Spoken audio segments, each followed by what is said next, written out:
ఈ రాఖీ పండగకి ఇంట్లోనే కేవలం 5 మినిట్స్‌లో చాలా సింపుల్‌గా ఈ లడ్డు చేయండి. నోట్లో అలా కరిగిపోతుంది. చాలా సాఫ్ట్‌గా ఉంటుంది. చాలా తక్కువ టైంలో చాలా సింపుల్‌గా ప్రిపేర్ చేసుకోవచ్చు. ఇంకా ఏమాత్రం లేట్ చేయకుండా రెసిపీ విధానం చూసేయండి.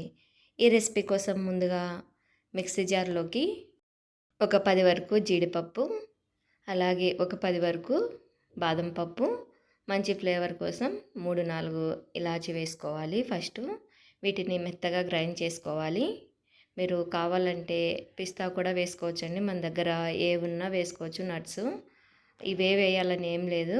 ఇలా గ్రైండ్ చేసుకున్న తర్వాత ఇందులోకి ఒక హాఫ్ కప్పు వరకు పుట్నాల పప్పులు వేసుకొని ఇలా వీలైనంత మెత్తగా పౌడర్‌లాగా గ్రైండ్ చేసుకోవాలి. తర్వాత ఇందులోకి ఒక హాఫ్ కప్పు వరకు బెల్లం వేసుకోవాలి. మళ్ళీ ఒకసారి చూడండి ఇలా అంతా కలిసేటట్టుగా ఒకసారి మిక్సీ పట్టుకోవాలి. ఇప్పుడు మనకి కొంచెం పొడి పొడిగా ఉంది కదా! ఇది ముద్దగా రావడానికి ఇందులోకి ఒక టేబుల్ స్పూన్ వరకు నెయ్యి వేసుకొని ఒకసారి గ్రైండ్ చేసుకోవాలి. నెయ్యి వేయడం వల్ల టేస్ట్ కూడా చాలా బాగుంటుంది. చూడండి ఒకసారి గ్రైండ్ చేసుకున్న తర్వాత ఇది కొద్దిగా ఇలా ముద్దలాగా వస్తుంది. ఇప్పుడు దీనంతటిని తీసేసుకొని ఒక ప్లేట్లోకి వేసేసుకోవాలి. చేయడం చాలా సింపుల్ అండి. మనకి ఎక్కడ తేమ తగలదు కాబట్టి ఎక్కువ నిల్వ కూడా ఉంటుంది ఎక్కువ రోజులు.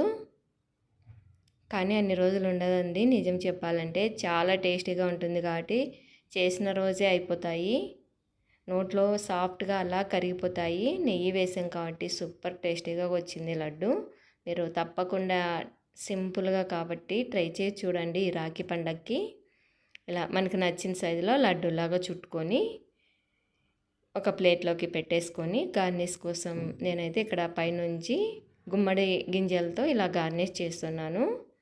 మనకి ఏ ఉంటే నట్స్ అవి వేసుకొని చేసుకోవచ్చు. ఇవే జీడిపప్పే బాదం పప్పే వేయాలని ఏం లేదండి. రెసిపీ నచ్చినట్లయితే లైక్ చేయండి, షేర్ చేయండి. ఫర్దర్ వీడియోస్ కోసం మన ఛానల్ని సబ్స్క్రైబ్ చేసుకోండి. Thanks for watching.